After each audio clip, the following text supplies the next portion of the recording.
Okay, we are ready. All right, sounds great. So I will call the village board meeting of May 11th to order at 7:02 p.m. Please, Penny, will you call the roll? Yes. Trustee Guyer. Here. Trustee Spurling. Here. Trustee Lee. Yes. Trustee Betzinger. Here. Trustee Youngerman. Here. And Trustee Marisak. Here. All right, we have a quorum this evening. Would just like to remind folks that we are live streaming on YouTube this evening, and that the Village Hall is open should any member of the public wish to attend the format. I also wanted to announce that we are going to go into executive session at the end of this meeting to discuss the employment of an employee. It's not listed on the agenda, but there will be no action coming out of that. So without any objection, I'll move on to the public participation portion of the meeting, where this is the 2-minute opportunity that any member of the public has to address the board. Administrator Zolfel, has anybody submitted either voicemail, email, or is anybody in person? We have no one in person. I have no voicemail. I was just checking my emails one last time, and we have nothing. Okay. All right, hearing none, I'll move on. We have the consent items. I'll read the items and entertain a motion for approval. Minutes of the village board meeting of April 27th, building report of April of 2020, accounts receivable report for April of 2020, accounts payable through for FY20 through May 7th, and then accounts payable for FY21 through May 7th. Cancellation of the May 19th committee of the whole meeting, proclamation for National Public Works Week, proclamation designating May 15th as Peace Officers Memorial Day, and May 10th through 16th as Police Week, and finally proclamation for Economic Development Week. Thank you. Motion to approve. So move. All right, moved by Trustee Lee, second by Trustee Betzinger. Go ahead and call the roll. Trustee Lee. Yep. Trustee Betzinger. Yes. Trustee Youngerman. Yes. Trustee Marisak. Yes. Trustee Guyer. Yes. And Trustee Spurling. Yes. Excellent. So that carries 6-0. Thank you. Moving on to item 5, item for separate action this evening. The first item is Public Works Space Needs Analysis, and I'll ask Director Van Voren to introduce this item. Thank you, President Brawley. During the budget discussions this year, staff had brought up and has brought up the last couple years building of a new public works facility in the next couple years. As such, the first step in doing so is to do a space needs analysis. We do have representatives from Williams Architects with us tonight. At this time, I turn it over to Mark Bushhouse to introduce himself and go from there. All right, well, thank you very much for having us attend the meeting this evening. As Justin said, I'm Mark Bushhouse. I'm the president of Williams Architects and would be the principal in charge of this very important planning project. Our firm has been doing public works facilities for many years and would be excited to assist you with yours as well. With us this evening is also Mark Rohde. Mark, why don't you wave there? Mark is a senior project manager, also has many years of experience doing public works facilities. And the third person on our team, at least at the leadership and main planning level, is a man named Ron Hilton. He's a national expert in public works, maintenance, and transportation facilities.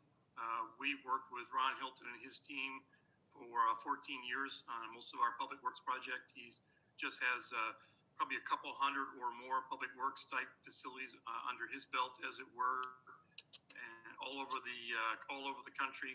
So putting together a team of 2 very senior architects who've done a lot of public works and a national expert in planning and facilities and efficiencies for public works, we think brings a great team to you. And as Justin indicated, our proposal would really go through three basic steps. One is to work and look at the growth and changes expected for Montgomery, in both where you are now and the years ahead. Understand then what that means for the Public Works Department, for staffing, vehicles, equipment, fleet maintenance, all the things that services they provide, and help the village map that out. And then with that thought through carefully and compared to maybe some other communities that are at that size already, we can then do the space programming to determine the rooms and garage and storage and outdoor yard and material storage, et cetera, that a public works facility will need. Then when that understands the size, we will then approach the site that I know you've had EEI, your civil engineers, already looking at, which is great because we've worked with them for many years as well, to look at then options for conceptually planning this facility on that site, look at your needs and facilities both now and down the road, look at costs and designs, and come back to you in about 3 months with some preferred concept or concepts with some budgets. And as you can review those and ask questions, you can ultimately make decisions about the scope of this project, the budget needed to support it, and timing that you may choose to move forward. In conversations with Justin and others, again, we'll move at whatever pace you want, but we would certainly 90 days to get this first part done is very doable. And then if you would like to continue going forward, the facility really could be ready to break ground about a year from now and then be done a year after that. So about 2 years from now, if that's your choice, the building could be up and operating. I have some documents and things if you want to look at more, but that's the short version, and glad to answer any questions you might have. Awesome. Thank you, Mark. Appreciate it. Any questions from the board? I got a quick one. Could you, Justin? Hold on a second. Yeah, go ahead, Denny. Sorry, Teresa. could you just tell the audience where the closest public works building that you've done is from our area? Let's see, we did a significant project in Carpentersville. It's about 85,000 square feet. Done the last number of years. That might be the closest one. Lake County is farther north, Oak Terrace, a little further east, a couple in Wheaton. Yeah, Carpentersville might be the closest one, and size and scale may be a little bigger than what you're looking at, but might be a good comparison. Okay. Thank you. Teresa, go ahead. Sure. Thank you. Director Van Voren, I do remember us talking about this for this fiscal year in terms of budgeting, correct? Could you ask that one more time? So when we were talking about the budgeting of this, we put that in the budget for this fiscal year, correct? Our Yes. current year. Yes. Okay. And then my other thought when I initially looked at this, have we ever had this done before for the Public Works? Not This that needs analysis? not that I'm aware of. If Jeff's been here longer than I have, I don't know if. Right. Not that I'm aware of. Okay. Okay, thank you. Teresa, when This you is- say, Teresa, when you ask if it's budgeted, you're talking about for the space analysis, the cost for that analysis itself? Yes, correct. Okay. We're still looking at doing this at the existing location with the additional land that we've got at the existing location, correct? Correct. That's correct. Justin, what do we, remind me again what we have in the budget for total public works? This is like 24,000. What else do we have in the budget? Anything else for this? Over the next few years, we actually do have the next step in the process. But this year, this is the only thing. No, we have two things in the budget this year. One is this study, and then the other is schematic design. I don't remember off the top of my head what I had in the budget for that. It's over $100,000, and then between now and the next 3 years, we have a little bit over $8 million in the budget for for all of the engineering, architectural, and then construction as well. When you say schematic design, is that, to me, schematic design with what we do, those are sent out and they're either budgeted or kind of, they'll give you, if you send them to market, they'll give you an idea of kind of where you are budgetary wise. Is that something that the schematic design set would be able to do? I will turn that over to Mark to answer that question. Very good question. Well, in this conceptual space programming phase, we will be doing budgeting for you. So as we complete this 90-day period, you will get a very good idea of how the site will be used, how big the building is expected to be, and what the budget that it will require to get built. Again, those will all be balanced with staff to bring you the right sign. Then moving on to design, which would be a step that would follow this planning. Now we get into more detailed floor plans and site plans, picking materials and systems for the building. Then yes, that is also something that will give you even better guidance on the cost for the project. Okay, and that's how the terminology works with what we do. My other question, or I guess more of a comment, is going to be, with us coming out of coronavirus, I see the economy weakening. I see a lot of people or a lot of contractors worried about what sort of work is going to be coming up. So if this is something that we potentially send out to bid in a year or a year and a half, I think we might be able to get better pricing than if we were to wait 3 or 4 years. I would agree with that. Any other questions? I should add, former colleagues of mine spoke very highly of the work that Williams Architect does. So that was an awesome gut check on this. So I'm excited at the prospect of working with you guys.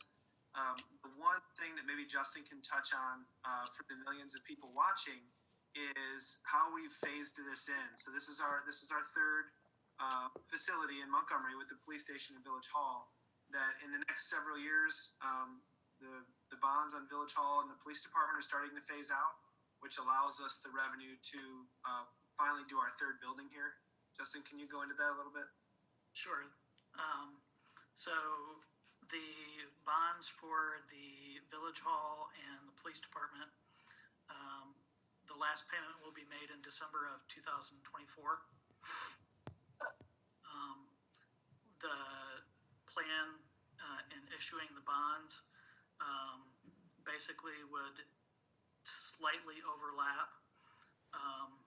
We'd make one interest payment, and then we'd be making principal and interest payments from there on out.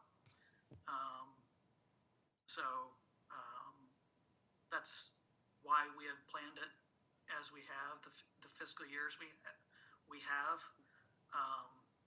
If the board is interested in moving forward a little quicker, we can certainly look at that and see monetarily whether we could be able to do that or not. But the idea has been that our utility taxes, the revenue we get from that, has paid for our other 2 facilities, and would, when we bond for this, it would be entirely covered, hopefully, by those utility taxes to build our third and final building. Yes, that is correct. What's the estimated, or I guess, what was the actual cost of the police station? I don't know off the top of my head. It was $7 million plus all the infrastructure, which came out, I think, to about 11. So go ahead, Denny. I knew the building itself was only 7, but you got to remember all ComEd, everything was underground. The facilities got it up to, I think, 11. What was inside it and all that was 11. Justin, I heard you say that we had $8 million budgeted for this over the course of the next few years. would that 8 million, would that be inclusive of any interior build out that we need to do? So what we looked at was we looked at a similar size facility that was completed roughly a year ago, if I'm not mistaken. That's the South Elgin facility. I have all of their costs, including interior build out. What we did was we took that number that we got from them and we added on an inflation factor for 2 years so that we'd look at making sure that we have enough money in the budget to do a similar size project as to what South Elgin did. Okay, thank you. Hopefully, at the end of this process, we'll have a clearer picture at this first phase from Mark and Mark as to what it might actually cost, and kind of fine tune it from there. So, any other board members? I have another question. With this design analysis that we're doing, does that also give us an idea, or do you take into account the population projection so that we get a lifespan of what this facility is supposed to cover? Yes, absolutely. It's a great question. I'm very excited that Montgomery is allowing us to include that step where we really look at your comprehensive plan, physical growth of the community. We'll talk about roads and utilities that will need to be added in the 15, 20 years ahead as you may or may not reach more of a build-out point. And that really helps, again, guides us with Ron Hilton's help to look at crew sizes, vehicles, equipment, so we can help you look at this facility and say, to be the right size today is X, to be the right size in 15, 20 years is Y, and if the ultimate build-out is after that, we could add that on and say, and here's really where you could end up, and therefore we could lay out the facility to meet the time frame and budget that the board would choose, and then have additions planned or changes that you can make very economically in the longer term to add on to this building. So ultimately, your confidence can be very high that this building, everything you build will be useful, and you can add on to it when you need to in the future. And again, reach your ultimate build out with a good, well-designed building. Okay, thank you. All right, any other questions from the board? And then we're just approving the first phase in the contract tonight. Is that accurate? Yes, that is correct. So there is $24,500 from Williams Architects, and then there is Ron Hilton that Mark mentioned. That is an additional $9,000. So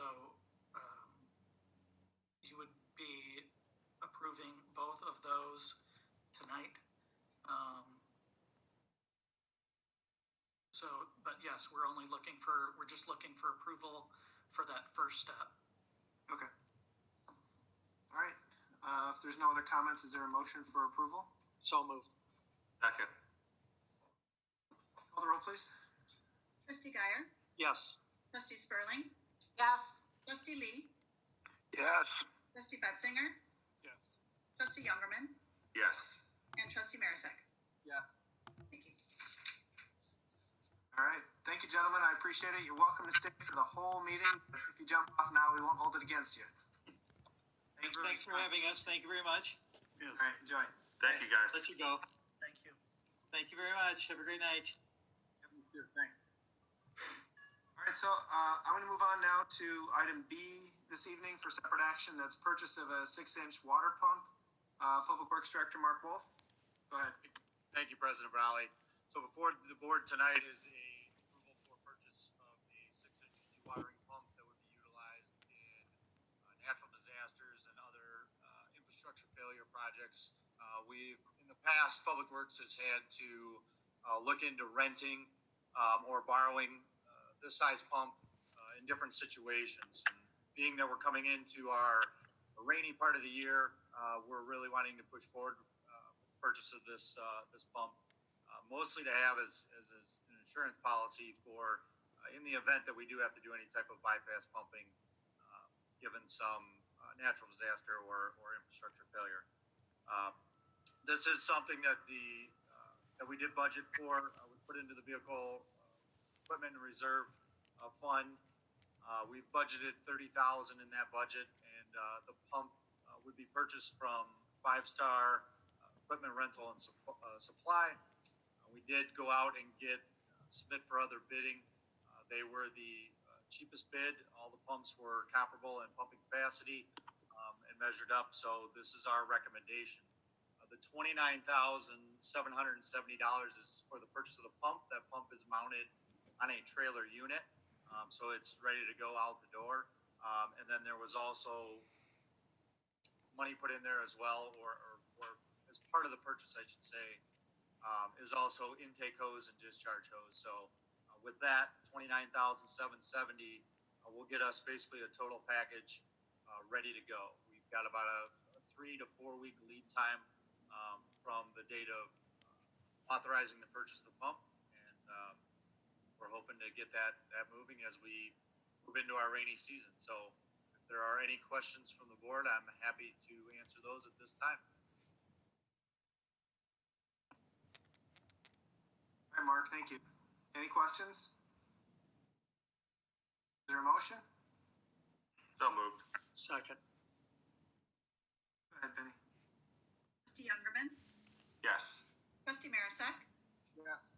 Trustee Guyer. Yes. Trustee Spurling. Yes. Trustee Lee. Yes. And Trustee Betzinger. Trustee Betzinger. Yes. Thank you. All right, thank you. That carries 6-0. Move on to item C, which is Resolution 20-010, authorizing the execution of an intergovernmental agreement with the Fox Valley Park District for the bike path. And I think Attorney Julian's going to summarize this item. Yep, thank you. So the following is an intergovernmental agreement between the Village and Fox Valley Park District with regard to the construction of a portion of the path to fulfill a part of the village's GAP plan, and this portion specifically pertains to the area near Stewart Sports Complex.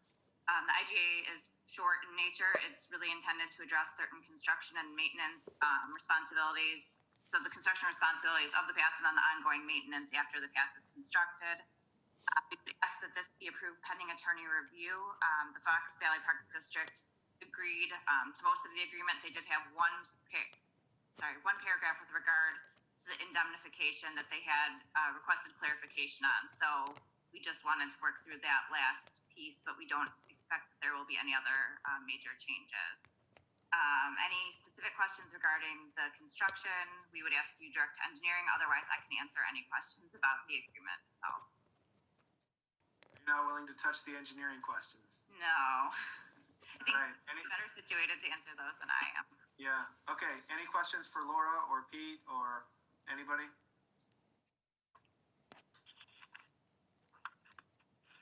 If there are none, is there a motion? Motion to approve pending attorney review. Second. Go ahead, Penny. Trustee Marisak. Yes. Trustee Guyer. Yes. Trustee Spurling. Yes. Trustee Lee. Yes. Trustee Betzinger. Yes. And Trustee Youngerman. Yes. That carries 6-0. Thank you. Moving on, we have item D is the Montgomery Development Fund Program amendment that we discussed at our last meeting. Director Young, do you want to summarize? Yes, thank you, Mr. President. So tonight before you is the modification to the Montgomery Development Fund, adding a third component, which would be the Small Business COVID-19 Response Grant of $5,000, up to $5,000 for individual small businesses. These businesses must obviously be located within the Village of Montgomery, have at least one full-time employee. not to exceed 50 employees and have been in business for at least 1 year. Specifically, there are criteria listed of the types of businesses that would not be eligible. Those are listed within your report. So far, after the announcement that we were looking at this type of a program, we took pre-applications, which I'll talk about in our next item. And you set a tentative cap of $100,000 for this program. I'm recommending that you take the cap and look at a $200,000 maximum for this program out of Montgomery Development Fund funding, because we've had a large number of applicants. You'll be reviewing 23 applicants in just a minute. We've had another 6 since the time the committee met last week to make the recommendations to the village board with regards to this grant program. I'd also like to recommend that you at least consider putting a deadline for applications, and suggest that you might set that as May 31st of this year for a deadline for submittal of applications. I'll be happy to answer any questions. There's been as I mentioned, there's been a great response from the businesses. Shar's done a great job in coordinating the information out to some of our local businesses, and they've come forward with applications. So we think that this is a good response program to the situation that small businesses find themselves in today. All right, any questions, comments? I just want to say thank you to staff. Thank you to Trustee Geyer for kind of getting this moving, but to staff and to Shar for getting this out. And also just, can we continue either via Facebook or however we need to get this out to remind businesses and let businesses know that this is available? This is great. So thank you. It's out there online. Both Shar and myself have talked to many of the businesses in town, encouraging them that the ones that we know would qualify to make application. And so we've seen a good response so far. Rich, are you asking for a March 31st deadline or a 200,000 limit? Both? I was suggesting that it would be a May 31st deadline for application. I'm sorry, yes. And that we, whichever comes first, $200,000 in applicants or May 31st. I might also add that we're going to have the applicants sign prior to release of the fund, sign a document that indicates that this was a recommendation of the committee, that we have them sign a document that states that they need to use these funds to pay rent or mortgage payments, to supplement payroll, to cover utilities and inventory and other operating expenses, and that they provide within 90 days of the release of funds receipts that indicate that those funds have been spent in that manner. Okay. Any other questions on the amendment to the program? I've just got one quick one though. May 31st, if we have to cut off on May 31st, do we have the option of opening this back up again? And the reason I ask that is because the governor today had a news conference and stated that he doesn't see peak until mid-June now, and also said that the whole state is doing great except for the area we're in. I don't know if we're number one or what, but that it may be quite a longer period of time before they can relax or us to move into phase 3, where he thinks the rest of the state may be able to move into it faster than our area. So that's my only concern. If we put a May 31st deadline on it and the state keeps pushing that date out, are we going to be able to come back and extend that, or should we maybe extend it now till the end of June until we hear? Well, I think the issue isn't necessarily the May 31st date, and the 28th we'll know if we're going to go to phase 3 of Reopen Illinois or not.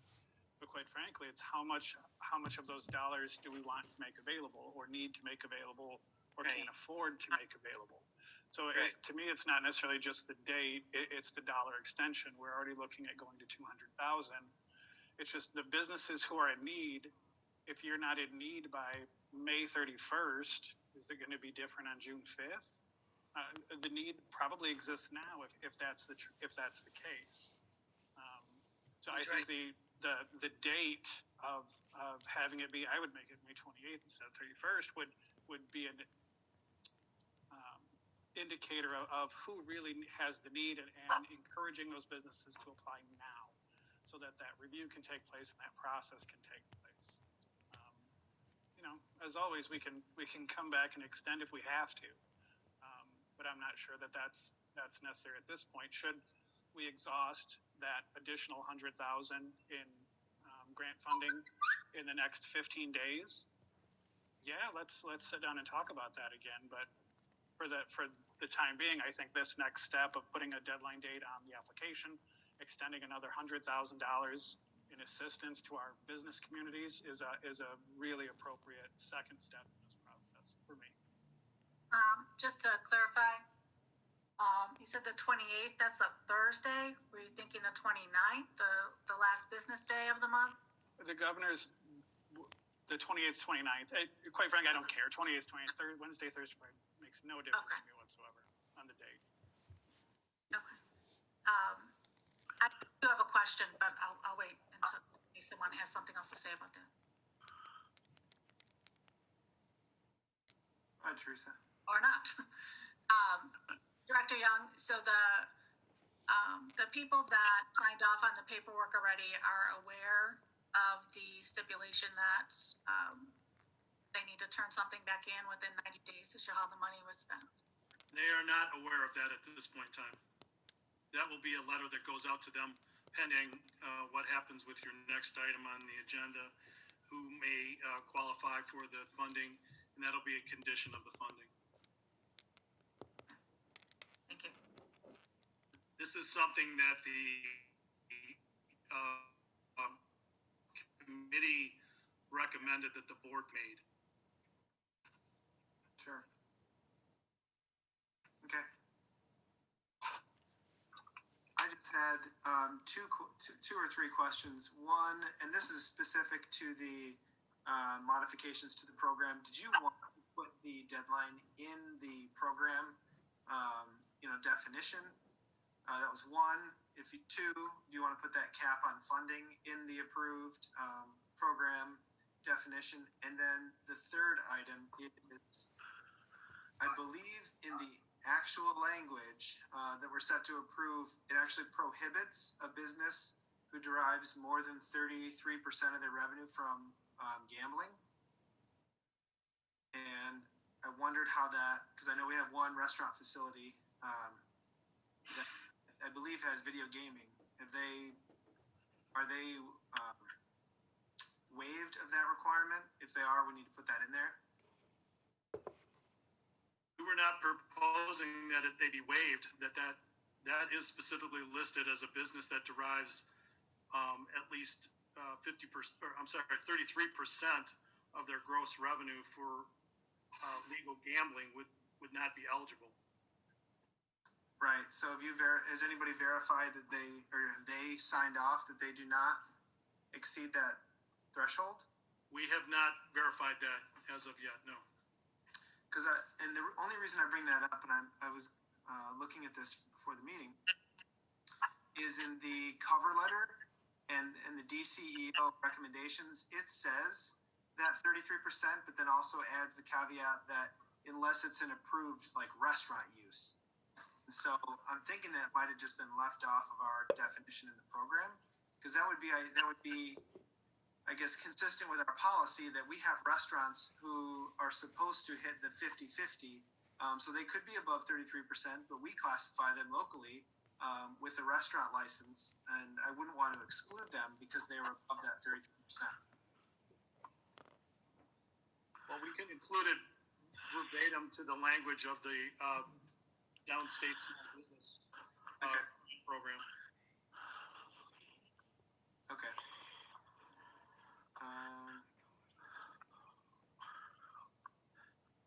Yes. Okay. And what about the other other two questions. Did you want to put the deadline and the cap in the actual language or leave it out? I would suggest that we put it in the language, whatever the date is, kind of like Trustee Betzinger. It could be the 28th, it could be the 31st, it could be June 15th. It doesn't really matter. I just think that it's important to set it. Frankly, I think that we're going to top out at 200,000 before we get to that date anyway.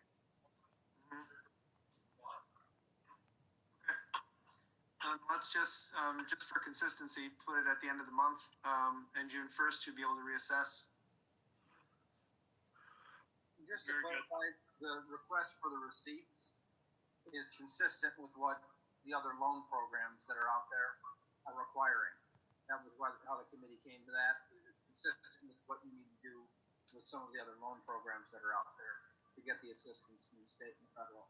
So that's where that came from.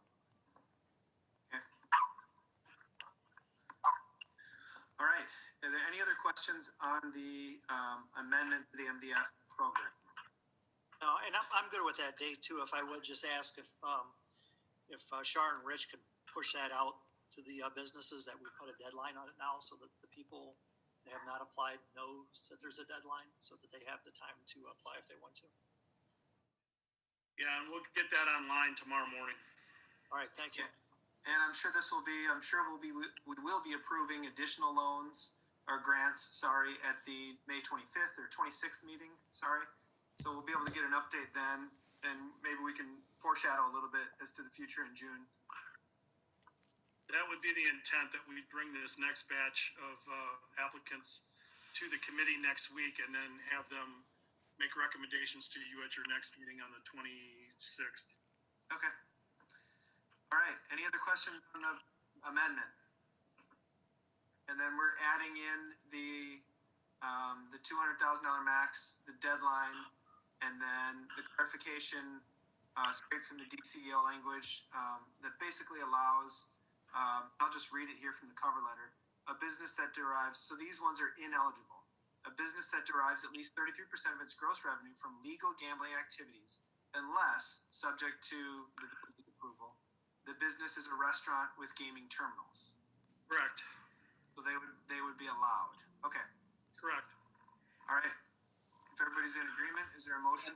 Are we also adding in the receipt requirement to the cover? Yeah. Yes, I would recommend that we add in the language regarding the receipt requirement within 90 days of receipt of the grant itself.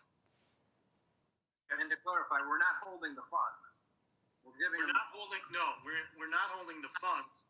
We're asking for clarification as to, or verification as to what the funds have been spent on. Perfect. Motion to approve? Second.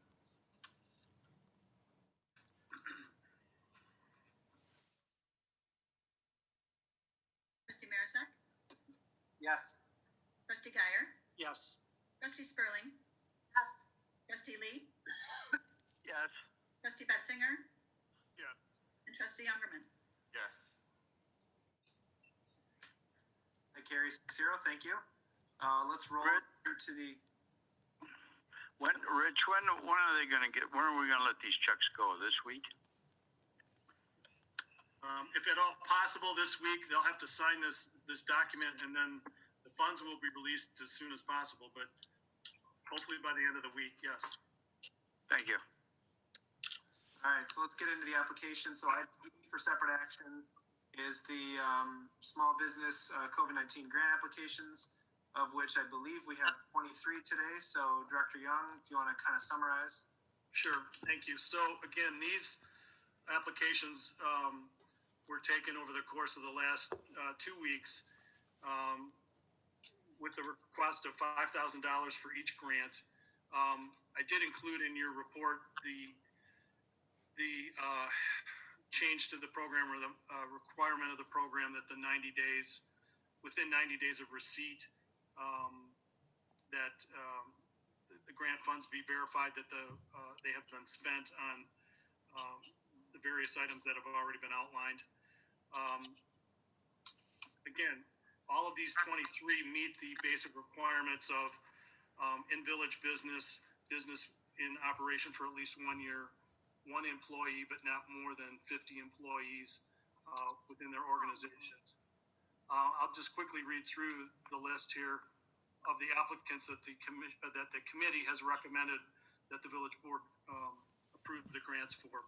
Clay's Auto Repair Service, Poor Boys Restaurant and Pub, Dairy Queen, George's Family Restaurant, The Exhaust Works, Colonial Remodeling, Parker Enterprises, Stephanie's Academy of Dance, Brian and Sons HVAC, Planet Fitness, Vesco Graphics, Grandma's Table Restaurant, Engineering Answers Inc.,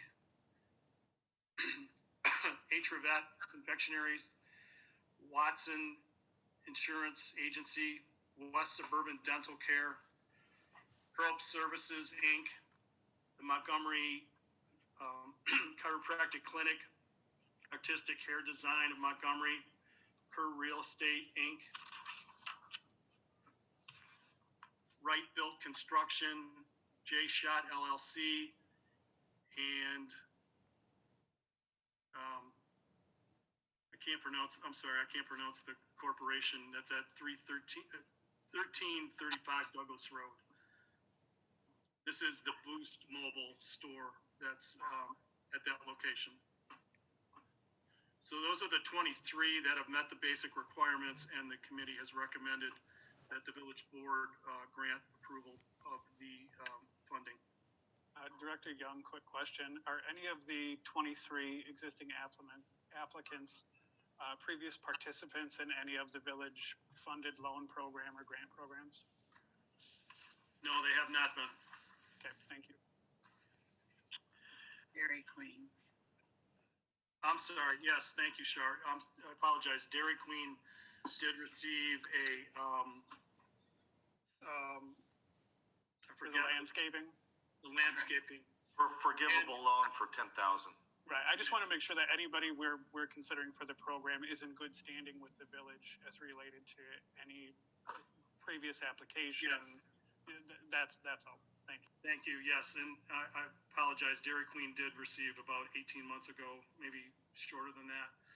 I will also tell you that we have an application from Atravet, and that they'll be working through the process. They're already at the committee for a low interest loan where they are going to add a new business, or they hope to add a new business as an industrial kitchen within the old Lion Metal building. So they have not been granted something in the past, but they are in good standing, and they will be coming back to the village board following a committee review for a low interest loan, hopefully next month. Thank you. Rich, you say you have 6 more since then. Are those going to be put together with a committee so they don't have to wait to the end of the year or end of the month, or? They're being put together right now, Denny. They'll go to the committee in the next week, and they'll be on your next board meeting in 2 weeks. Okay.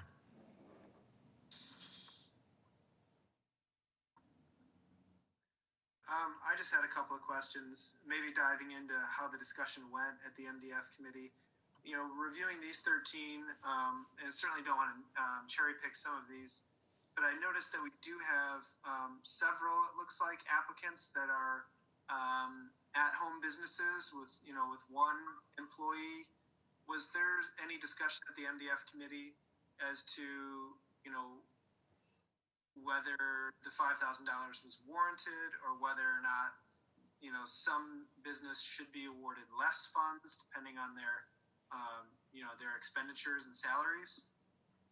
There was no discussion about, there was, like you mentioned, there's a handful of companies that are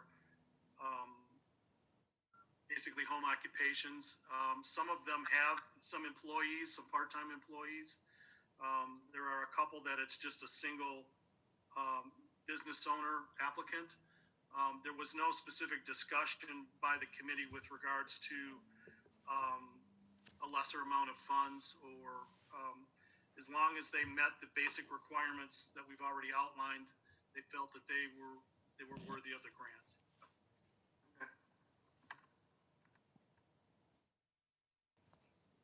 Any other questions from board members?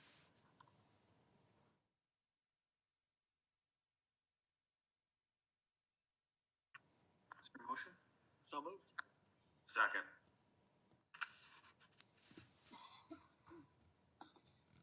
Trustee Guyer, Yes. trustee Spurling, Yes.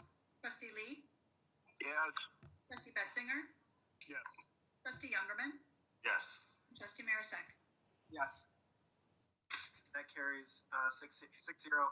You know, it is worth mentioning. I've worked in, and I'm sure a lot of us have worked in many different communities in Illinois that I don't think would, and board members that would have been as agreeable to amending a program on the fly, accepting applications, and proving everything at the same meeting. And so I do want to give the credit to our board for being flexible in that regard, and staff for thinking outside the box, something that, you know, I take a lot of pride in, that you guys seem to think about things that way and not let process get in the way of helping our businesses and our communities. So I do appreciate everybody's involvement there. If I could just say that many of these applicants were extremely excited about this program and really wanted to send their appreciation to the village board for even considering something like this. I think it, you know, maybe it's not a lot of money for an individual business, but I think it's going to help in these difficult times. So I applaud the board for taking this on and moving forward with it. Absolutely.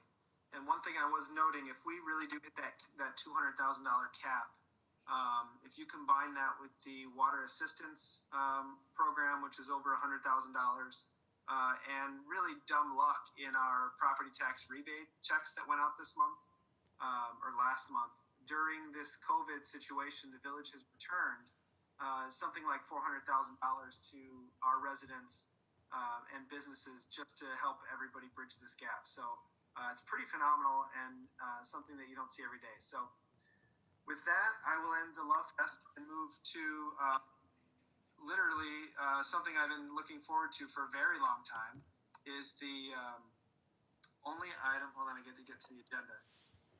The only item for discussion that we have today is the 2020 Pavement Management Report.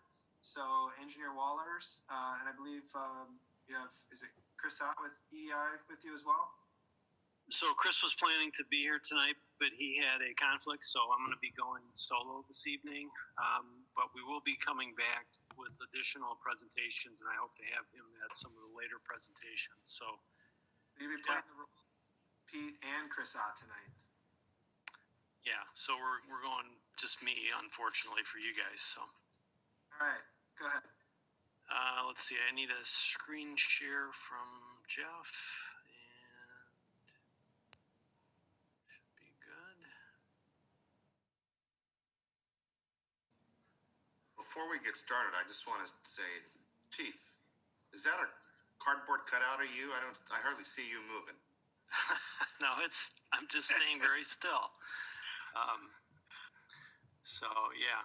So can you see my screen now? No.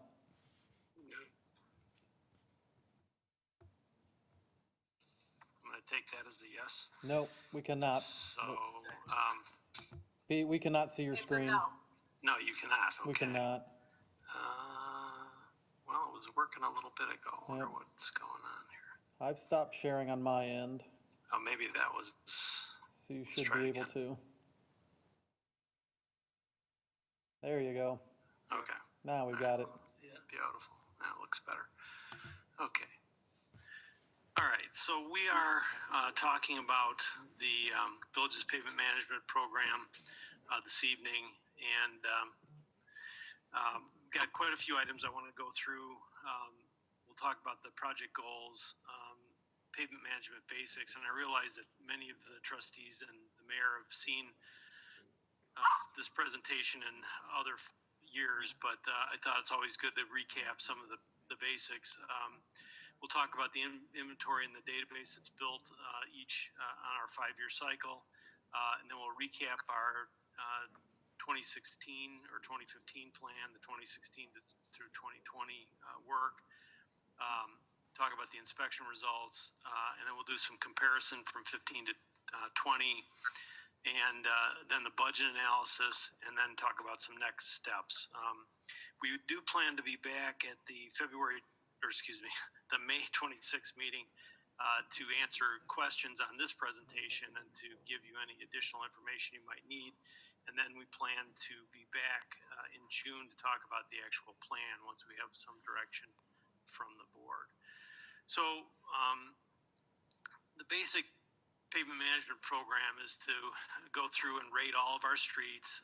We develop maintenance strategies and costs. We've used about 17 different repair strategies. The key for those is that we update costs annually to make sure they're current.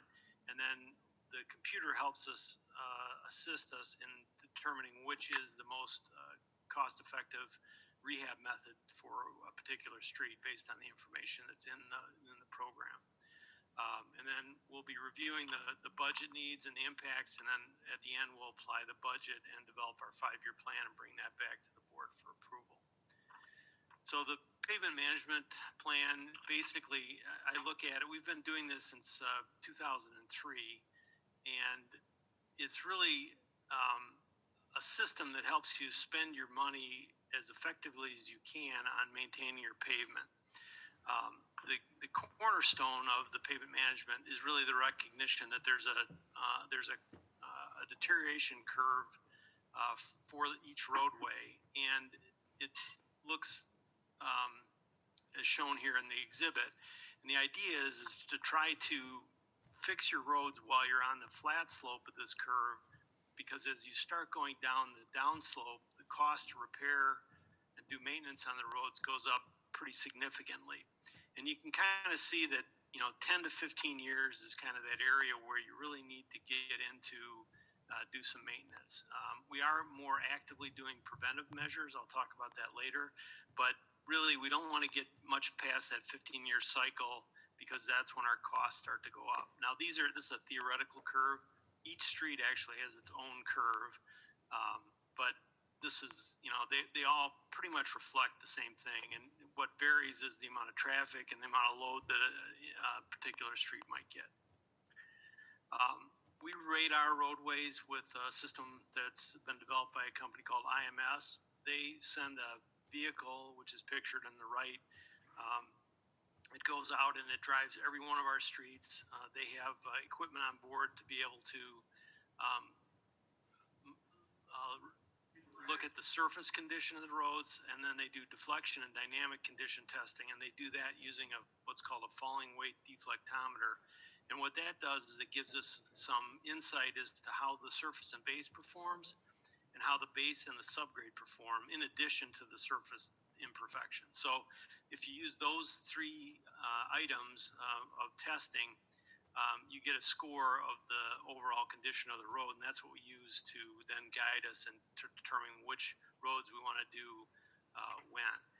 So it's not just the surface visibility of the roadway, so that can sometimes be deceiving. You might see a road that looks to be maybe in worse shape than another one, but it might be that the subgrade on that other street is worse, and that's what's reflecting the poor number. So sometimes, and we do try to spot check all the roads to make sure that the pavement condition indexes that we get are reflective of what's out there. So the types of distresses that we see, and you've driven enough roads where this is common sense, but you see alligator cracking, we have block cracking, depressions, traverse cracks, obviously potholes, raveling that occurs, edge cracking, and all of those things go into helping rate those streets. And the analysis then gives us a different range of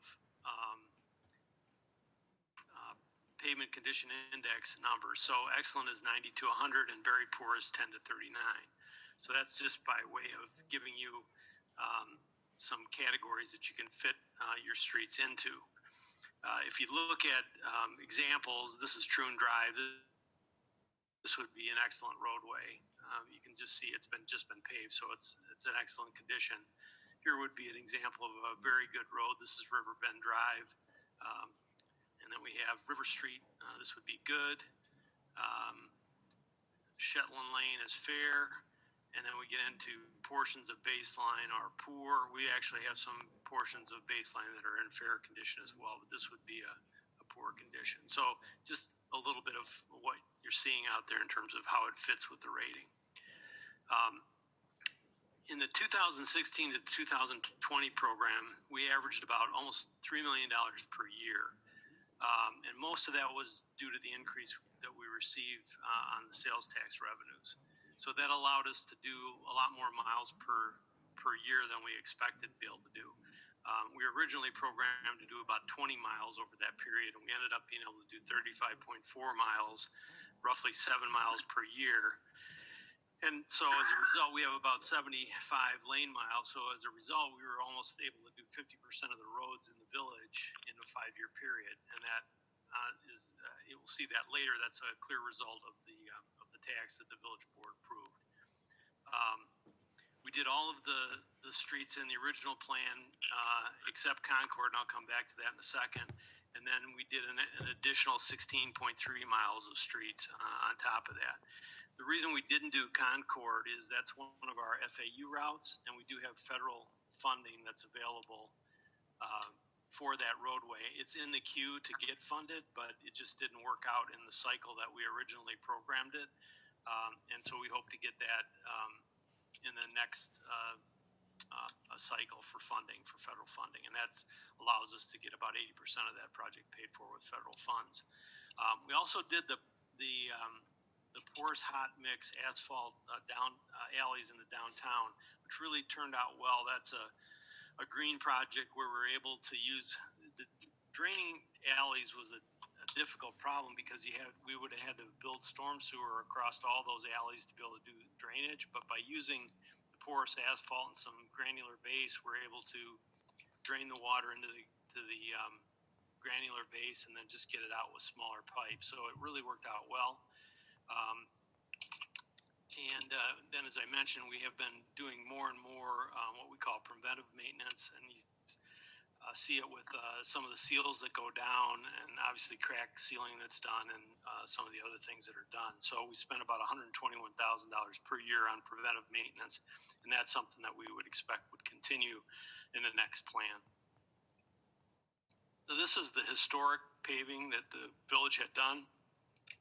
And it's pretty clear then, as you look through this, that as we look at 2000, starting in 2004, we were doing more or less about a year or a little bit more per year. When we got to the point where we had the 1% sales tax, we were able to really increase the amount of roads that we paved. As you may recall, we were on about a 70-year cycle for being able to resurface our roads, which was unacceptable. And so by going to this higher level of funding, we were able to shorten that significantly, and it's made a dramatic difference in the quality of our streets.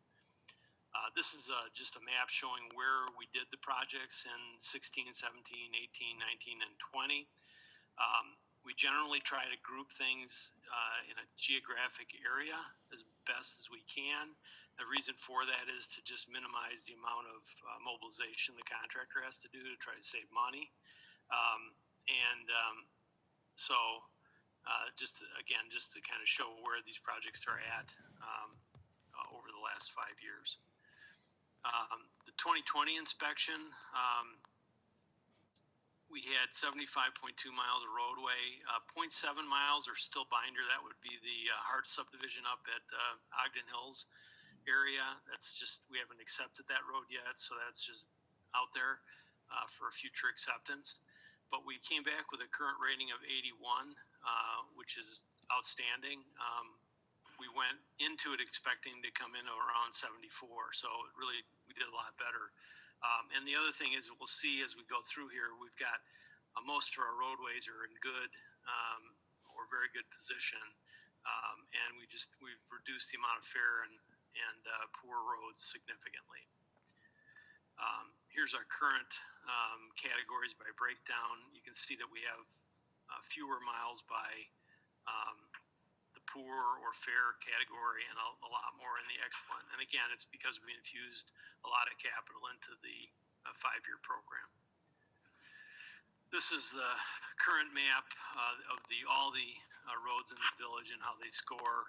I'm not going to show this too long. I know Jeff's probably going to post a copy of the PowerPoint and people can look at it at their leisure.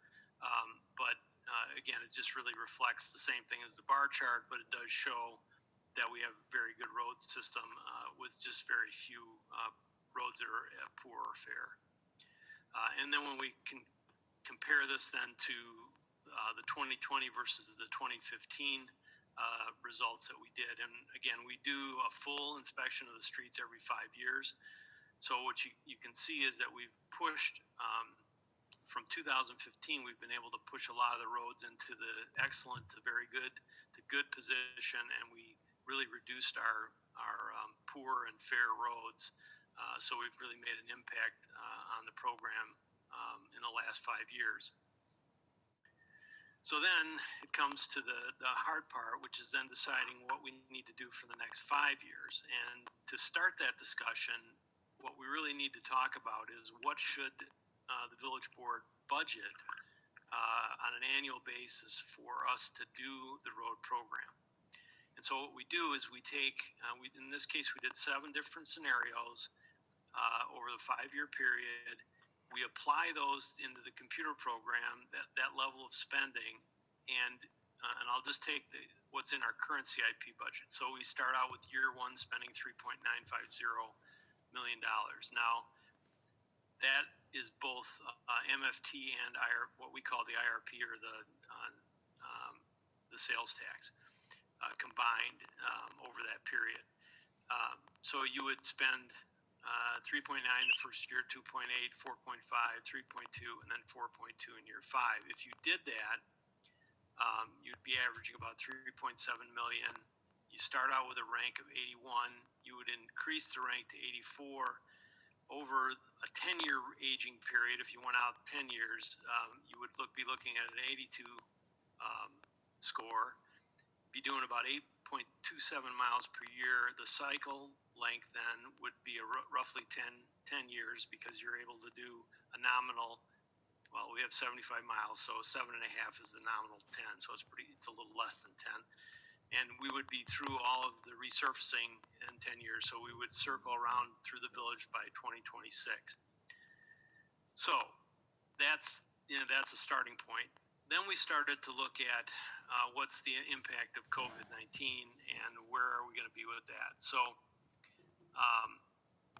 we made an adjustment to that budget based on, and speaking with Justin and looking into his crystal ball, our expected revenue decline in year 1 was 15%, and then we backed it off, basically increased it 3% over the 5-year period. Now, obviously, that's anybody's guess as to whether that number is right or not, but that's the best educated guess we have right now, so that's what we used. And we ran out the same, did the same scenario, and when you look at that, you don't see a tremendous drop-off, really. We go down to 83 in 25, 79 in 2030. So didn't have too much of an impact. So the other thing that we've been concerned about over the last few years is it was important to get the roads in. It really needed to get an infusion of money in the roads to get them in better shape, because we had some pretty long stretches where we weren't able to get to every road. So I think we've accomplished that in the first 5 years. We want to continue that, but we noticed at staff level that there's probably projects out there into the future, and I'll get to in a minute, where we've tried to articulate some, that it might be wise to start doing a set aside for those future projects. And maybe I'll switch to those and then switch back to this table so you'll get a flavor for what we were talking about. So what could some of those projects be? And this is by no means an exhaustive list, and it's by no means anything that has to be done. It's just some ideas that have been discussed at the board level and at staff level of things that we think might be projects that we may want to do in the future. So So I'll just start with potential project would be a west salt dome. We've talked about putting salt storage on the west side of town to be able to reduce the trip time that Mark and his guys have to do to get back and forth to the central location. If they had a subsidiary location, then they might be able to, do more de-icing quicker by having that dome there. So that's one example, and we would set that out 5 years. We estimate the cost at $500,000, so you would be setting aside $100,000 per year. Another project we've talked about is making we're already doing the gap plan, but in addition to that, take it a little step further, which is kind of doing a west-east connection of the bike trail to get people to be able from the west side down to the river trails. If we did that type of project, we'd certainly use federal monies to go forward with it, either ITAP or CMAC or some combination of other programs out there. But the village would still have a 20% share, so you'd be looking at something like $750,000. So if we did that over a 6-year period, that might be $125,000. Now, obviously, as you can see just by the first two, these are not projects that have to be done. These are projects that can be done, and they're just examples. Cannonball and Dixon Road realignment. The county is looking at improving the intersection at Cannonball. In their long-range plan and in our long-range transportation plan, we show Dixon and or Gordon connecting to Cannonball at one intersection. This would again be set aside for that project. The county is proposing to probably do that work in 2024. I talked to the county highway superintendent. If we do not want to participate in that project, that's not a problem. So we don't have to do this. Again, it's just a project that we could do. And if we did do it in 4 years, we'd be setting aside about $425,000 a year. Fourth project down is Barber Lane and 5th Street Extension. On the long-range plan, we had shown the extension of Barber Lane to connect to 5th to give us another way to get into the Farm and Fleet area. Secondary access, so you don't have to drive out on the 30 if you want to run to Farm and Fleet. We do have some TIF funds in the TIF 1 that we would use, and then we would have to use IRP funds to bridge the gap. And if we did that, we're looking at about 2029, so that would be 9 years out, roughly $85,000 per year. US 30 US Route 30 improvements. So this is the project you may recall when we had many meetings in 2018 talking about construction from basically Route 31 to 47 would be the Adeline project. One of the things we talked about in 2018 was the intersection lighting. That's a local expense, and that was 8 intersections estimated by IDOT at $150,000. So that was the $1.2 million. So if we want to light those intersections, that would be a cost that the local agency, in this case be the village, would have to pay. So again, if that's 10 years out, we'd set aside $120,000. Future bridge deck maintenance. The bridge decks need to be maintained periodically. We'd like to set some money aside for that. Any major bridge deck repair will be done hopefully with the federal bridge funds, but if we have to scarify or do some deck work, then we would use this reserve for that. And then there's an earmark for future projects that we haven't identified yet, just so that there would be something in the reserve. So we total those up, and that gives us a nominal $1 million in future projects set aside. And as you can see, all of these are discretionary, so none of them really have to be done. But I think some of them, when these projects do come due, it would be nice to have a fund available to pay for it. So something to think about. So that gets us back to what happens if we do these set asides. And as you see, we just ran through from $500,000 to $1.5 million to see the impact. Really trying to see what the impact on the future road condition would be, and also probably as important, or maybe even more important, is once we get really past into the 19, like if we set aside $1.5 million, I would be concerned because we would be on almost a 20-year cycle for the roads. And I think we now see that that 15-year cycle is a pretty nice, 13, 14-year cycle is a pretty nice place to be if we can maintain it. So, so these are just ideas, and what we're really wanting from the board is some thoughts, what your thoughts are in terms of what you feel like is a reasonable budget to set for the next 5 years. And keep in mind too that we come back every year and revise the program. In other words, if let's say that we adopt one of these schedules, and in the first year it's different than what we expected. Maybe the COVID impact is more or less, whatever. Going into the second year, then we would make adjustments to the program to compensate for any of the assumptions that may not have been perfect in year one. So we've proven in the past that we've been pretty flexible. The village has been pretty flexible in their ability to modify the program. As we noted in the last 5-year program, we were able to add 16 miles of road as we traveled through that program. And then each year, as you may recall, we bring forward a modified list. We always try to maintain and complete the streets that we had programmed in the years, but then we always try to add some streets if we can through the competitive bidding process and other things, or if we get more federal grant money from time to time. So I should probably shut up and let you all give us some comments on this, and then we'll be happy to bring back any additional options you want us to run for discussion at the February, I don't know why I've got that in my head, but the May 26th meeting, and we can go from there. So happy to answer any questions. Hey, can you go back one slide to the bar graph that showed the good, fair, poor? Yes. Thank you.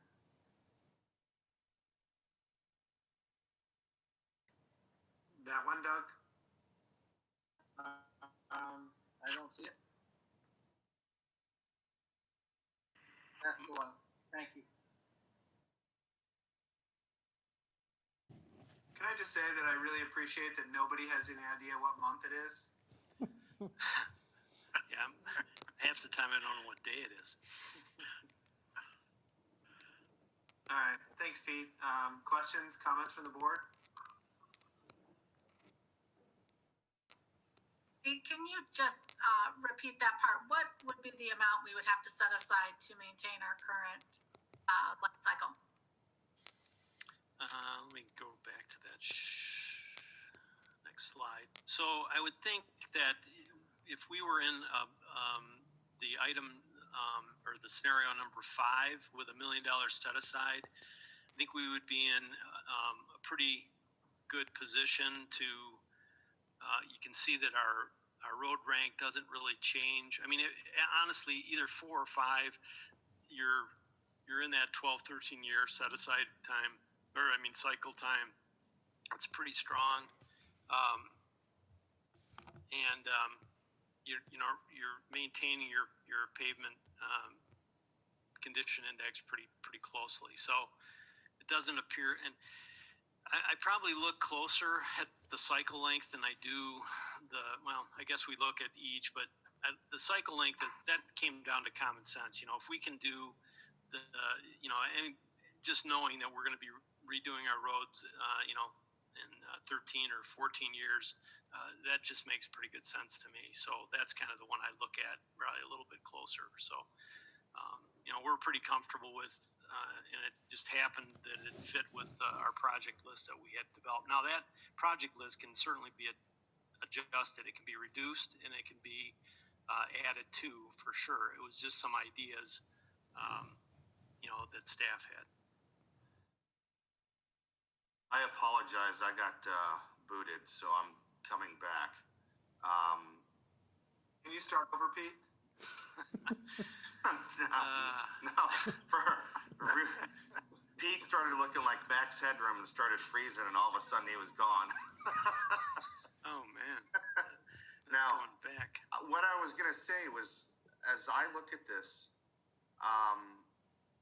Pete, I was originally thinking either scenario 3 or scenario 4, and there's not a whole lot of difference there, and our cycle length is 12 to 13 years. But if you're saying that you want to get us on a cycle length, and a doable cycle length is 14 to 15 years, maybe we go down a little bit further to scenario 5, where we're setting aside $1 million, and that's $1 million a year, correct? That's correct. Where we're still in a situation there between scenarios 3 and 4, there's not really a whole lot of difference between scenarios 3, 4, and then scenario 5. There's a little bit more, but it doesn't look like a whole lot. But I don't know. I'm assuming someone asked a question and I missed the answer. No, I think that 5 it fits kind of in a sweet spot there. I mean, it gives us a pretty significant amount of money to set aside for future projects. I think the cycle length is reasonable. Looks like we're maintaining our pavement condition index pretty well. All in all, it seems like a reasonable position to take. And as I said, I don't know if you were on the line, but what we've done obviously in the past is every year we come back to you all and basically refresh the program. So if there's something that happens, if we have a influx of revenues, like things that are, we don't know what's going to happen with. I know the state's is indicated that we're going to be getting some DECA money for roadway. We haven't programmed that in yet because, frankly, we're going to wait and see that it comes to fruition before we start looking at that. But I would think it may not come back and be for maintenance. It might be for a new construction. So we want to know the terms of that. But there's always the possibility you could get some additional funding and have to adjust the program anyway. But, having that set aside and available, I don't think is a bad thing. Oh, and I should say, this includes all these scenarios 1 through 7 include the current rebate program.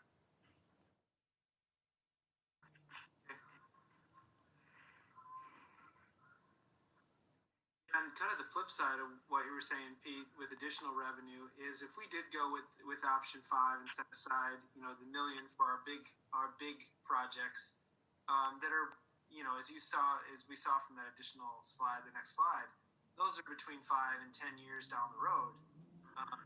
And one of my concerns is if we aim for a 14-year cycle on our entire program, and let's say one of our big boxes goes out of business, or we have a significant grab from the state on sales tax revenues or whatever it is, we would still be in a fine position with our program, even if it slipped to a 15-year or we had to put one of these bigger projects on hold.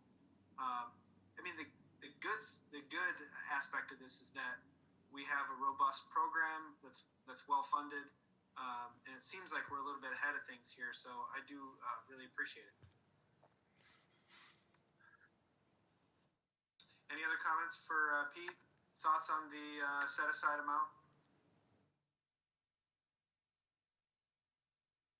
I'm good with 5. I think it's better to be a little bit more conservative, have some money in the bank. I agree. Dan? Yeah, we can always change it every year. Right. Yeah, I'm good with 5 also. Okay. Okay. I think we heard from everybody. Am I, Matt, is that correct? Yeah, Teresa, did you have any comments? Nothing more than what I had asked before. I'm good. I have a comment. Go ahead. I have a comment, if I may, and it's kind of related to this. It's as I drive my daughter to daycare every day. It's an at-home daycare, and I drive through the subdivisions. I noticed that every 80 feet there's black marks because one of or maybe multiple of the trash collection vehicles, I'm assuming that's them, their brakes are locking up at every address. And so what damage is this doing to our streets? Because we're repaving the roads over there, and if every week or every other week or whenever this truck comes through, they're hitting their brakes every 100 feet and they're locking them up and you can see the black marks on the street. How's that deteriorating our streets quicker? So, refuse trucks are probably notoriously some of the highest loaded vehicles, wheel-loaded vehicles that we would encounter.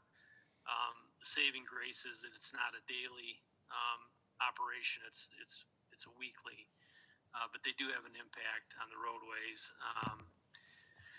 And we think that the pavement section that we have for the new village road, so most of what was built after 2000, is sufficient to be able to compensate for those trucks. It's more intermittent than continuous. On our industrial roads, we go to a higher base section because we have more continuous or more trips per day for the heavy loads. So yes, they have an impact. Yes, it can be significant.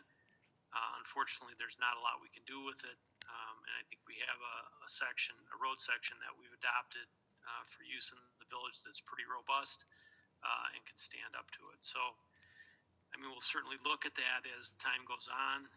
If they're, that's about all I can say, Steve. I mean, you're absolutely correct. It does have an impact. And I think we've compensated for by having pretty decent road sections for even our residential streets. So we have, I think it's I'm probably going to get myself in trouble here, but I believe it's 4.5 inches of asphalt and 12 inches of base for our residential streets, which is pretty significant, section. Okay, I understand the answer. It doesn't mean I like the answer, but I get it. All right, Pete, go ahead. What's next? So looks like we've done a good job in identifying the target budget for our next 5 years. So we'll come back then in either at the 26th or the June 2nd, depending on schedules here, with a plan that'll outline the individual streets that we would do each year, and then go through that with you all. And then we would come back the following meeting to talk about it again and hopefully do the adoption of the program. So I appreciate the quick response. I appreciate everybody's time, and we'll keep moving on the program. And then once we settle on a 5-year plan, and then obviously our plan for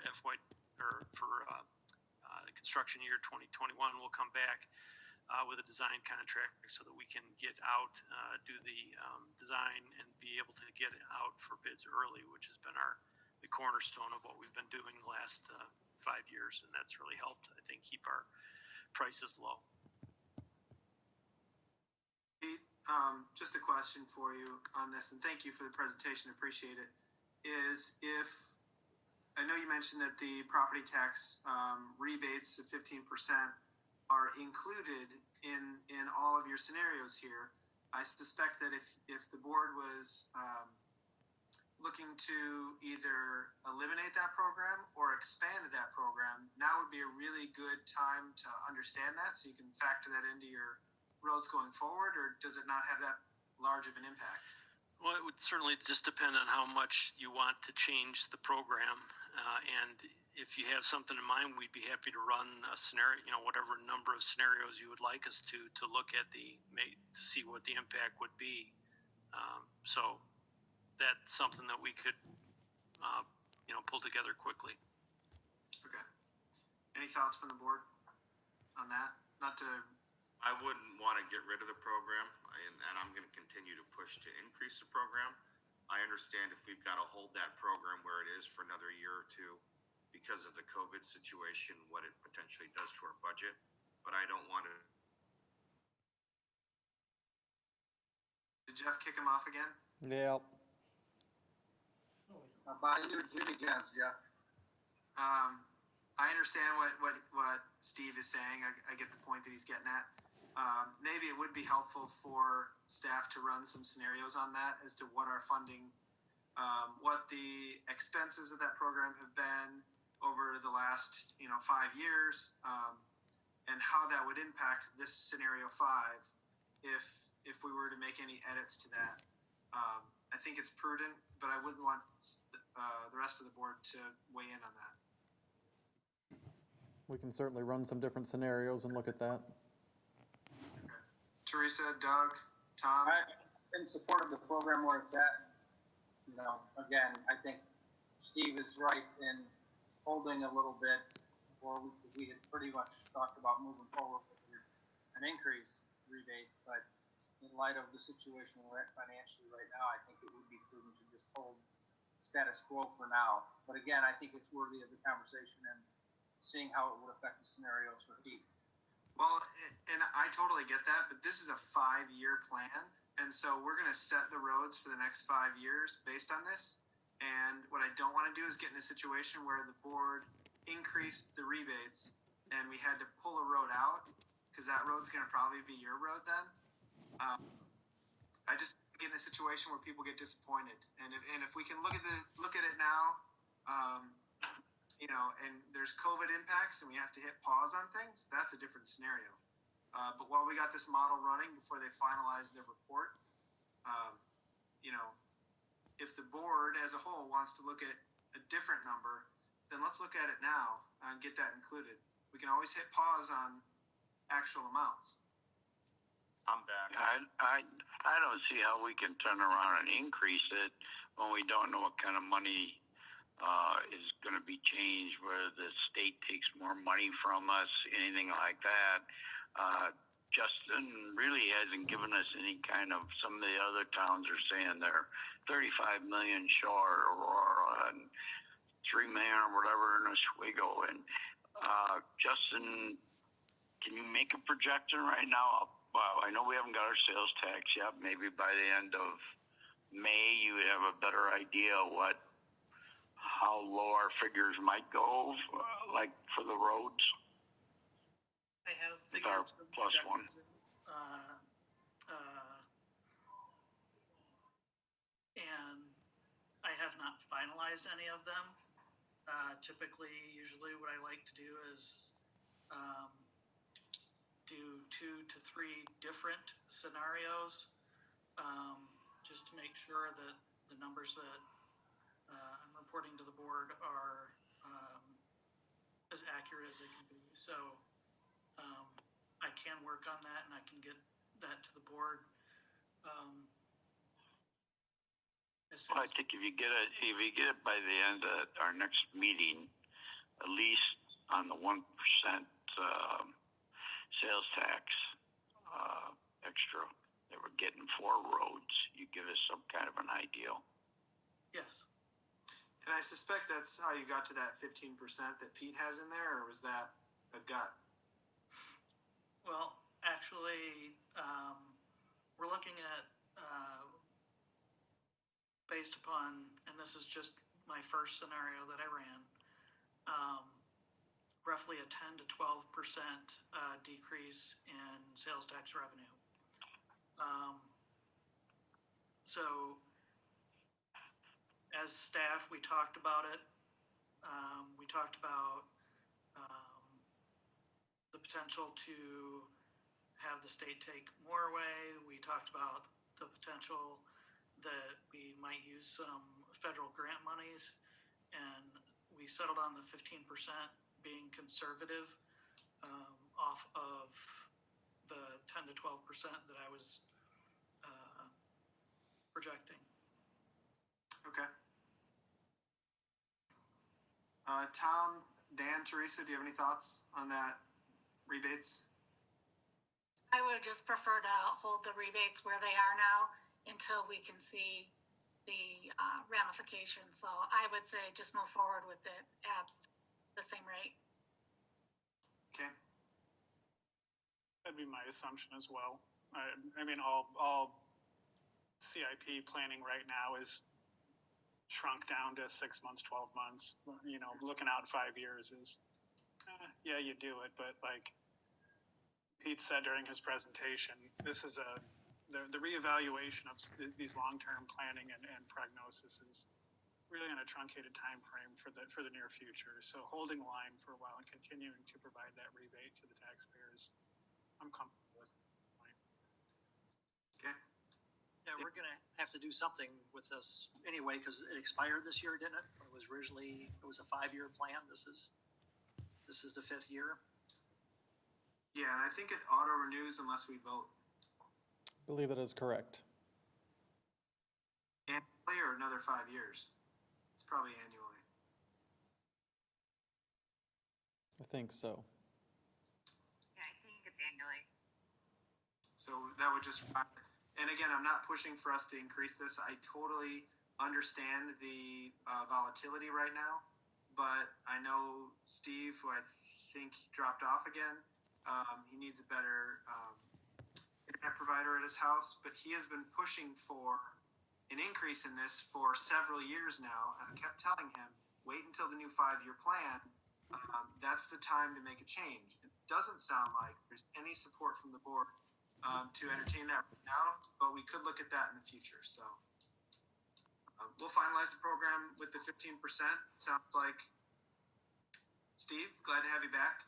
AT&T is a piece of crap. That's what I'm on. And it sounds like the majority of the board, actually everyone else on the board, is comfortable with the 15% currently. Actually, you know what, Dan, I didn't get your opinion, but to keep it at the 15% due to the volatility right now, and take a look at it in the future. Yes, that's correct. Okay. I'm good there. All right. Didn't want to make this go longer. So Pete, I really appreciate it. Is there anything else that you had on your timeline? No, I think that covers it. So. All right. I really appreciate it. I was looking forward to it for a long time. I was not kidding. It's a great program. And, you know, it is hilarious, though, that we kicked off a 31-day run, and I run in the neighborhood that we just started construction on. New ADA ramps and sidewalks. So, but at any rate, everybody's staying safe. So thank you. I appreciate it. Let's move on to the next item today. Thank you. Is anything new or unfinished from the board? I have something. Go ahead. At our last meeting, I had asked about getting our financial obligations toward Montgomery Fest, where we are to date, what we would be on the hook for if we were not to hold it this year. Do we have those numbers ready? For the most part, if we canceled, we wouldn't have any liabilities. There are still some of the bans. It would really depend on where we are, if it's the governor's executive order we're still under, or if that's been lifted and we're just choosing to cancel. So we figure on the worst case scenario would be roughly $10,000 we could be responsible for. But again, it just depends on the reasons for canceling. And that's all toward the bans? The majority, yes, I think, because we checked with carnival, fireworks, stage, sound lights, and the bands. So looking at all of that. So Teresa, per the board's direction, staff is looking into exactly that, and I believe we have that set to talk about. You guys wanted to see that in a month from that meeting, so that would be at the meeting 2 weeks from tomorrow, the day after Memorial Day. We'll either have intergovernmental to go over it, or we'll just talk about it at the board meeting, depending on the load of the meeting. But we'll be able to dive into it then to see what our obligations are. Okay. All right, I got something. If anybody else got anything, I do. We are what we call non-essential workers, and they're all working at home. Some are coming in. Jeff, are you bringing the IT people in to check if these people are working at home, like most corporations are doing? And Laura, I'm not picking on one person. I'm picking on all 14 that are in Village Hall, asking that question. I guess I need an answer from Jeff on that. Our IT people are not checking on that. I have multiple meetings weekly with all of the department heads and other staff, both as a group and individually. So we are monitoring them. between myself and the department heads. Why can't we have our IT people just check it out on everybody's computers and make sure they're going into their systems and their applications, the financial, the water department or whatever, and how many hours they are working in a day? It would take our RPT people probably 1 hour to figure this out for the last 3 months, and I'd feel a lot more comfortable that our people are working and not home doing anything. I guess to this point, we've been able to tell whether or not they're working from home just because of the tasks we've given them and the fact that they're completing the work we've asked of them. So we haven't felt it was necessary to this point to bring IT in to look at that. Either people are going to get their work done or they're not. There's no, why are we going to go big brother on them and watch them? Either they're going to get their stuff done or they're not. Because most corporations do that, Steve. They turn around and at least have some kind of a credibility where people ask you and you say, well, they must be doing it. How do we know what they're even doing? And if it just tells you exactly what you're doing. I mean, my daughter's got 160 people, and they check them every day to make sure they get their tasks done. They don't have to ask them. They don't have to have meetings, and they do it. Hey, Denny, and I certainly don't intend to cut you off, when you're trying to make a point. If there's specific, or general management type questions that you want to have those conversations with Jeff or with department heads, of course you have, every right to have those. From where I sit, I've been working remotely for 8 weeks. There is nowhere to hide as an employee. You either are working, getting your work done, or it's pretty obvious that you're not putting in the effort. So I will say, for being plugged in during this emergency, much more so than I normally am, I'm very proud of the work and the commitment that our staff has shown this village to cobble everything together to still provide those essential services. That essentially, the village, almost entirely everything we do is essential for our residents. So they've gone above and beyond, in my opinion. And I'm sure that if department heads had concerns, they would bring those to Jeff and make those on a case by case. But again, I don't want to belabor the point, but I think that's a conversation that if you did want to have with Jeff, we to my knowledge, don't surveil our employees. We trust our employees. We do who do the hard work for the residents here in Montgomery. So let's. Well, there are some that are doing a very good job. Melanie is in there all the time, and there's others that are in and out, and like building permits. I think Rich would tell you she's doing a great job. We got more building permits this April than last April, but I'm just talking about the rest of them. I don't hear anything, and people ask me, what are they doing at home? I say, I have no idea. And as a board, you should be able to request that and not just have anybody say, oh, we're all doing a good job. I'm sorry, the residents sooner or later are going to ask you. Yeah, but is the village still going around? Are things still happening? Are things still getting done? It's the same people doing those things now that it was before. I'm not talking about public works or police department, things that the people Neither am I. That the people see. I'm talking about others that I want to know what they're doing. If there's specific employees that there's concerns about, that's certainly something that can be investigated and discussed on a case-by-case basis.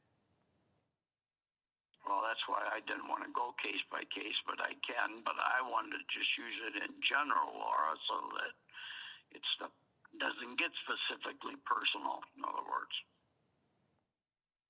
Well, but I'll go personal, so don't worry about it. Yeah, so it is. So let's move on from that, and you can bring up your point in executive session, and we can discuss that further. So does anybody else, or Denny, did you have anything else? No. I do. Go ahead, Doug. In fact, Mike, I wanted to, again, thank Rich and community development staff and everybody that worked with the fund program for the grants. I know it was a lot of work to put together very quickly. They did a great job of organizing it and getting the information to the committee so that we could review it quickly and get that wrapped up. And I also want to recognize MEDC and Shar and her involvement with our community and small businesses has been well received by the community. She's been working a lot tirelessly behind the scenes with helping these folks with getting grants and some of their funds from the government, working with the bank. So I just wanted to recognize and acknowledge that the amount of work she's put in to help our small businesses and the community has really been spot on. So I'm really thankful that she's been involved with those businesses. She's been here smiling the whole time tonight, so. Thank All right. you. No worries. Anybody, department heads have anything? I've got something real quick. Someone just sent me a message about they want to. What do they need to do to get a permit for solar? Rich, I'm going to send this to you. If you could reach out to this gentleman, he gives me his cell phone number and stuff. Sure. Reach out to him tomorrow. I'd appreciate it. Will do. Thank you. All right. Anybody else? Okay. Moving on. Future meetings. So 2 weeks from tomorrow, day after Memorial Day, we'll have intergovernmental likely at 6, and then the village board meeting remotely on Zoom at 7 p.m. With that, I would entertain a motion to adjourn into executive session per 5 ILCS 120/2C1 to discuss the employment of an employee. So moved. Second. All right, and before you guys hang up, we will take exactly a 5-minute break between meetings to refresh. Okay. We'll come back with a different number. Yes, you should have gotten a separate invitation for executive session. It'll be exactly 5 minutes, okay. 5 minutes. All right. Ready? Trustee Youngerman, Yes. Trustee Marisak, Yes. Trustee Guyer, Yes. Trustee Spurling, Yes. Trustee Lee, Yes. and Trustee Betzinger. All right, we're adjourned. Keep up the good Thank work. you, everybody.